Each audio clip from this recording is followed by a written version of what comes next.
Panel மாட்டியிருக்காங்க. அதுல இருந்து energy வந்து இந்த ஒயர் மூலமா கன்வெர்ட் ஆகி இந்த பேட்டரியில வந்து சேவ் ஆகுது. இந்த பேட்டரி மூலமா யூபிஎஸ்க்கு போய் ஏசி கன்வெர்ட் ஆகி நம்ம வீட்டில் இருக்கிற பொருட்களுக்கு மின்சாரம் தேவையான அளவுக்கு கிடைக்கும். சார் நீங்க டூ வீலர் ஜெல் பேட்டரின்னு எழுதிருக்கலாம் அப்படின்னா என்ன சார், அதை பத்தி கொஞ்சம் சொல்ல முடியும்? 2 டைப் ஆஃப் பேட்டரி இருக்குது. லெட் ஆசிட் பேட்டரின்னு இருக்குது, ஜெல் டைப் பேட்டரின்னு இருக்குது. லெட் ஆசிட் பேட்டரிங்கிறது நீங்கள் வீட்டிலலாம் பார்த்தீங்கன்னா யூபிஎஸ்கில் யூஸ் பண்ணுவீங்க.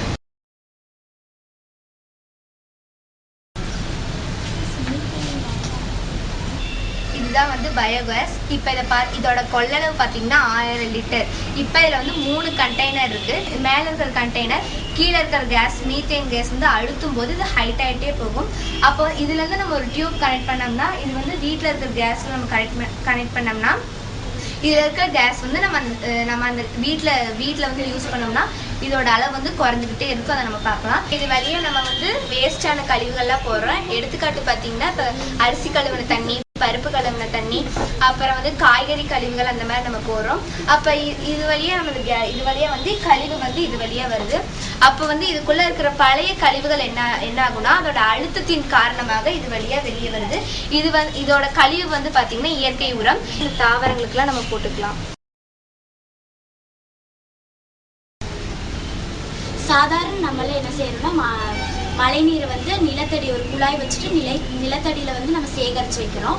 ஆனா இவங்க என்ன செய்யறாங்கன்னா அவங்களோட மொட்டை மாடியோட உயரத்தை விட தாழ்வா ஒரு தொட்டியை வச்சு அந்த மொட்டை மாடியில் இருக்கிற மழைநீர் வந்து இந்த மழைநீர் சேகரித்த மழைநீர் வந்து இந்த தொட்டியில விழுகிற மாதிரி வச்சிருக்காங்க.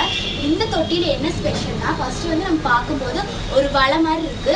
அந்த வலைக்குள்ள ஒரு பெருமணல் வச்சிருக்காங்க. அந்த பெருமணலுக்கு கீழே ஒரு வலை வச்சிருக்காங்க. அந்த வலைக்கு மேல கரித்தூள்கள் வச்சிருக்காங்க. அந்த கரித்தூளுக்கு கீழே வந்து பெரிய ஜல்லிக்கற்கள் வச்சிருக்காங்க. அந்த பெரிய ஜல்லிக்கற்கள் கீழே வந்து ஒரு வலை வச்சிருக்காங்க. அந்த வலையில வந்து சிறு ஜல்லிக்கற்கள் வச்சிருக்காங்க. இதனால இதையெல்லாம் கடந்து நமக்கு சுத்தமான குடிநீர் வந்து இந்த குழாய் மூலம் வருது. அதனால இவங்க வந்து ஒரு துளி நீரை கூட வேஸ்ட் ஆக்குற வாய்ப்பே இல்லை.